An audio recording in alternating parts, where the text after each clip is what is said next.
السلام علیکم ناظرین، آج کے پروگرام بیٹھک میں میں ہوں آپ کا میزبان ابو سعدی۔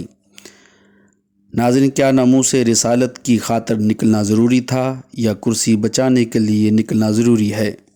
یہ ابھی پچھلے رمضان کی ہی بات ہے جب ناموس رسالت کی ریلیوں اور جلسوں پر آنسو گیس، لاٹھی چارج، واٹر کینن وغیرہ کا استعمال ہوا، یہاں تک کہ غداری کے سرٹیفکیٹ بھی دیے گئے، ملک دشمن بھی کہا گیا، سینکڑوں لوگ زخمی اور گرفتار ہوئے، بہت سے اپنی جان کی بازی لگا کر اس دار فانی سے کوچ کر گئے، یعنی شہید ہو گئے۔ یاد رہے، اب پھر رمضان کی آمد ہے۔ تھوڑا پیچھے چلتے ہیں۔ کیا آپ کو یاد ہے پاکستان کی ایک قومی و دینی مجرمہ جو نبی کریم صلی اللہ علیہ وآلہ وسلم کی گستاخ تھی، جس کو چھڑوا کر باہر بھجوا کر قومی و دینی غیرت کا اور پاکستان کی خود مختاری کا جنازہ نکالا گیا تھا، جس کے خلاف قومی سطح پر تحریک چلائی گئی تھی، جس کو دو بزرگان دین نے اپنے اپنے طور پر چلایا تھا؟ اس ناموس رسالت تحریک میں بھی موجود حکومت کی جانب سے ظلم و ستم کی تمام حدود و قیود کو پار کیا گیا، اور اس تحریک کو کچلنے کے لیے جو کیا جا سکتا تھا وہ بے رحمی کے ساتھ کیا گیا تھا۔ یہ درست ہے کہ پارلیمان میں جمعیت علماء اسلام نے اور جماعت اسلامی نے اس معاملے کو اٹھایا اور اپنے اپنے جلسوں میں اخلاقی حمایت جاری رکھی، مگر سچ یہی ہے کہ حضرت مولانا علامہ خادم حسین رضوی رحمۃ اللہ علیہ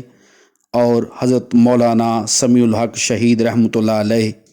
ہی اس تحریک کے مرکزی کردار تھے جو عملی طور پر میدان میں نکلے تھے۔ دوران تحریک حضرت مولانا سمیع الحق رحمۃ اللہ علیہ کو بڑی بے دردی سے شہید کر دیا گیا تھا۔ شہید ہونے سے پہلے انہوں نے عمران خان سے ملاقات کی تھی، جس میں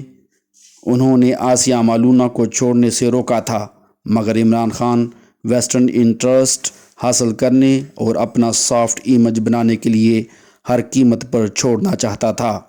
تو مولانا سمیع الحق نے کہا تھا، اگر تم نے ایسا کیا تو تم حکومت سے ذلیل و رسوا ہو کر نکلو گے،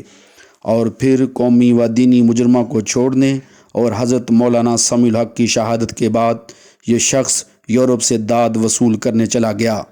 وہاں بیرون ملک ایک انٹرویو میں اس گستاخ رسول عورت کو رہا کر کے باہر بھجوانے کا کریڈٹ بھی لیا اور کہا کہ اس ملک میں یعنی پاکستان میں اب صرف ایک گروہ ہے جس کو ختم کرنا باقی ہے، اور وہ حضرت علامہ مولانا خادم حسین رضوی تھے جن کو ختم کرنا باقی تھا۔ حضرت علامہ اپنے طور پر تب بھی اور پھر اس کے بعد بھی اور مستقل ناموس رسالت کے لیے برسر پیکار رہے۔ ایک لمحے کے لیے بھی وہ شخص نہ جھکا جو کھڑا بھی نہیں ہو سکتا تھا۔ آپ نے گرفتاری، اذیتیں، تکالیف سب سہیں، مگر ایک لمحے کے لیے بھی اپنے مشن سے غافل نہ ہوئے۔ آج وہ خود تو موجود نہیں ہیں، مگر ان کا وہ گروہ موجود ہے جو کفر کی آنکھوں کو چبھتا ہے، اور آج یہ دونوں ستارے اس دنیا میں نہیں ہیں، مگر جب تحریک لبیک حکومت سے فرانسیسی سفیر کی ملک بدری کا مطالبہ کر رہی تھی تو وزیر اعظم یہ دلیل دے رہے تھے کہ ایسا کرنے سے یورپی یونین ہم پر پابندیاں لگا دے گی، ہم اسے ناراض نہیں کر سکتے، ہم پہلے سے ہی فیٹف کی گرے لسٹ میں ہیں، ہم یہ سب افورڈ نہیں کر سکتے، مگر آج عوامی جلسوں میں کہا جا رہا ہے کہ ہم ایک آزاد اور خود مختار ملک ہیں، ہمیں یورپی یونین کی کیا پرواہ، وہ کون ہوتے ہیں ہمیں ڈکٹیشن دینے والے۔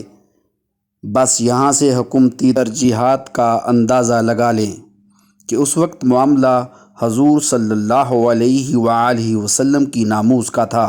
اور آج اپنی کرسی بچانے کا ہے۔ کیا آقا صلی اللہ علیہ وآلہ وسلم کی ناموس کی خاطر نکلنا ضروری تھا یا کرسی بچانے کے لیے نکلنا ضروری ہے؟ اسی کے ساتھ اجازت دیجیے، اللہ حافظ۔